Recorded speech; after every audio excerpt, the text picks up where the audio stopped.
We've talked before about some really great life hacks you can actually use while you're playing video games, but there are way more than just the ones we discussed previously. What is up, guys? Jimmy here. Welcome to Chaos Top 10s, and today we are going to go over another 10 great life hacks that can make your gaming life easier. If you're a gamer, some of these tips may actually help you out. So let's get started. Be sure to enter the monthly $200 Amazon gift card here on the channel. It's really easy to enter. All you have to do is like the video, make sure you're subscribed to the channel, and turn on your notifications for a chance to win. Leave a comment why you want it with your Twitter handle, and I will pick the winner at the end of the month. Good luck. Kicking off our list today is pretty simple, but it can actually help out a lot. Wearing computer glasses. Because video games are pretty strenuous on the eyes over a long period of time, a lot of people have taken to wearing special glasses that help prevent that from actually happening. Now, obviously the damage that gaming will do to your eyes is a very long, slow process, and there's a good chance that nothing will ever happen to you at all. But if you are someone who just wants to be on the safe side, you should definitely check some of these out. Go on Amazon and look up computer glasses, and you will see a wide variety of styles and prices. These will help you from damaging your eyes in the long run, and it will also help you from getting headaches after long gaming sessions, which is something that I suffer from. A lot of pro gamers like to use the Gunnar Optics brand, which has been around for a long time, but those can get pretty expensive. Ultimately, it just comes down to how much you want to spend if you do it all. This one seems pretty simple, but a lot of people don't even realize you can do this. Store your games on a USB drive. It's very nice for someone who goes to a friend's house a lot and always wants to play games that you have and they don't, and you bought the game digitally. They don't have it, but you do. While the restrictions on how effective this method is for the PS4 and the Xbox One have gotten stronger, it is still totally possible with Xbox 360 and PS3 games, as well as a good amount of PC games. If you want to be able to take your games with you to your buddy's house or on the go, just get a USB drive that's big enough, plug it into your console, and move the game onto that. With the Xbox 360 and the PS3, games can be read right off the USB drive, so you can take it over to a friend's house and you can play it just as if you had brought the disc with you. And a lot of people don't even realize that you can do this. They don't even realize you can plug a USB into your console like that. So this is a good one. At number 8, putting a weight on your mouse cable. If you're someone who has their mouse plugged into your computer and you're not rocking a wireless mouse and your computer is on their desk, you've probably experienced that annoying situation where the cable is actually causing resistance and weight on the mouse during a gameplay. I've raised my hand right now because this happens to me all the time. I need to take my own advice. A good way to prevent this is to get a weight of some kind, maybe your phone or a book or something, pull the mouse back a little bit so there's some extra slack in the cable on your desk, and then put the weight on top of it. This way, your mouse won't be fighting you while you're trying to fight somebody else on a game. Okay, this one's not as much of a tip like a physical tip, but more of a process. Don't buy on impulse. Because we gamers are pretty stoked people, we like to ride hype trains, and video game companies love to hype the crap out of their games. It often leads to us making purchases that we eventually regret, or buying something that goes on sale almost immediately after we bought it. Have you ever had that happen? You buy it for retail premium, and the next day, it's 50% off. Whenever you're thinking of buying a new piece of gaming hardware or a game or really anything to do with the gaming industry, wait a week or so, or at least a couple days. This way, you can see if it goes on sale or if there's going to be a price drop so you can save a few bucks. And even if it doesn't go on sale, waiting an extra little bit of time isn't the end of the world. Spending less money is always a good thing. Plus, you can see a few reviews that come out from gamers now, not critics. I don't hold critic reviews in any type of regard. I'm talking about actual gamers and people on Reddit that play the game, and you may decide that it really wasn't worth it in the first place. At number 6, learning to coil your cables correctly. This one isn't as much of a life gamer hack as it's just a good idea, honestly. If you're someone who plays a lot of video games and buys a lot of equipment to do so, as I slowly look under my desk and I see wires everywhere, chances are you have a lot of cables laying around, and these can be a huge pain if you don't know how to actually coil your cables efficiently.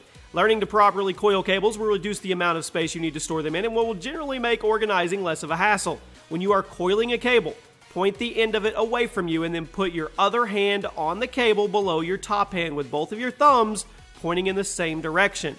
Then slide your bottom hand back a little bit, grip that part of the cable, bring it back up to meet the top hand while creating a loop with the cable. Hopefully, I have something on the screen here to demonstrate for you guys. Then bring your bottom hand back to the spot where it was before, but with your thumb pointed away this time, and bring the cable back to the top for another loop. Then, just repeat the process, alternating between your thumbs pointing the same way and away from each other. This will coil the cable in a way that keeps it small and tidy, but also won't spring out all over the place once you let go. And how many people have tried to coil a cable, and then you're done, and then it just explodes, and like parts of it go every different direction. So if you can learn this method, you're gonna be much more organized.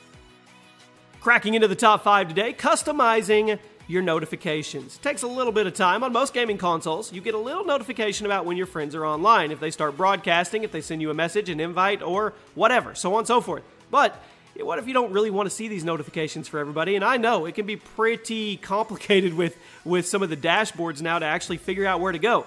Older consoles, it was basically an all or nothing situation with social notifications, but on the Xbox One and the PS4, you have a ton of options. You can actually customize who you want to get notifications from, what kind of notifications you want to see, where you want to see them, so on and so forth, and it makes things a lot easier and actually more, well, less distracting, not more. Plus, the ability to only see notifications from certain people makes finding your buddies online a lot quicker, especially if you made the mistake like me and thought it was cool when you could have thousands of friends on PS4, and now I have like 1,000 or however many max people, and I don't know 99% of them. Take some time to mess around with your console notification settings, tailor them to your needs, and it's going to be less stress on you in the long run.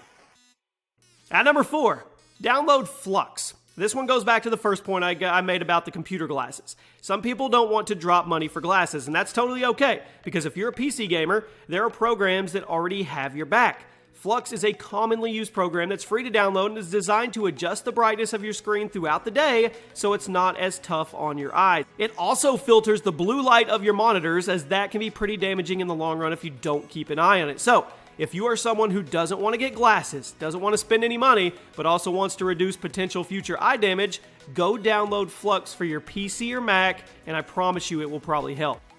At number 3, use the Vita as a PS4 controller. A lot of people know this, but some don't.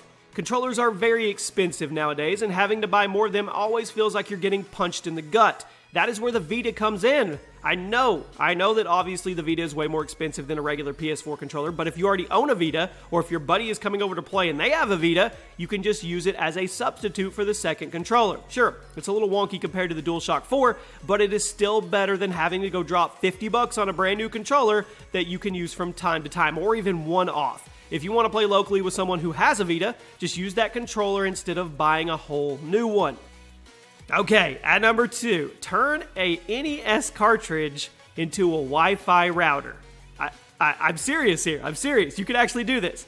First things first, you have to find an NES cartridge that doesn't have some kind of valuable game on it. But once you do, it is not that difficult to actually convert one into a router for your Wi-Fi network. The process is a little long for me to explain in the video, but there are plenty of guides online that show you exactly how to do this, and it's not as complex as you may think as long as you're somewhat tech savvy. So if you want a new wireless router and you want to feel cool, convert an NES cartridge into one and then go show your friends, or go over to your friend's house like, man, we don't have a Wi-Fi hotspot or a router, and you just pull out RBI Baseball and be like, here, I got it.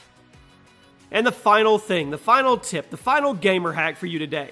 Check out hacks for old consoles. Now, this one's a little more complicated since the process of jailbreaking consoles is more complex than just downloading a new app, but it can make the experience so much better, and it can totally repurpose older consoles that have gone out of style. One of the more popular hacks is Homebrew for the Nintendo Wii, which gives you a lot more control over what can be run on the console, and it even allows you to play with fan-made mods for the Wii and the GameCube games. XBMC is another very popular console hack for the Xbox, as it formats the media center as opposed to just a game console, and it can even turn it into a platform for retro games. If you have an older console that you really don't care about too much anymore, see if these cool hacks could make it fun again. And I'm not promoting like hacking, but we're talking older consoles that are just sitting there getting dust. Maybe you could do something with them. And there you have it, my friends. Those are 10 gamer hacks that hopefully you find informative and interesting if you didn't know all of them. Maybe they'll make your gaming experience a little better. I have a couple other videos on this subject I'll put in the top of the description for you guys. And if you guys enjoyed the video, drop a like. If you want to see another one in the future, there are plenty of them that we could continue to go over. Make sure your notifications are on, guys. Make sure you're subscribed before you leave, and I'll see you tomorrow night for a new video.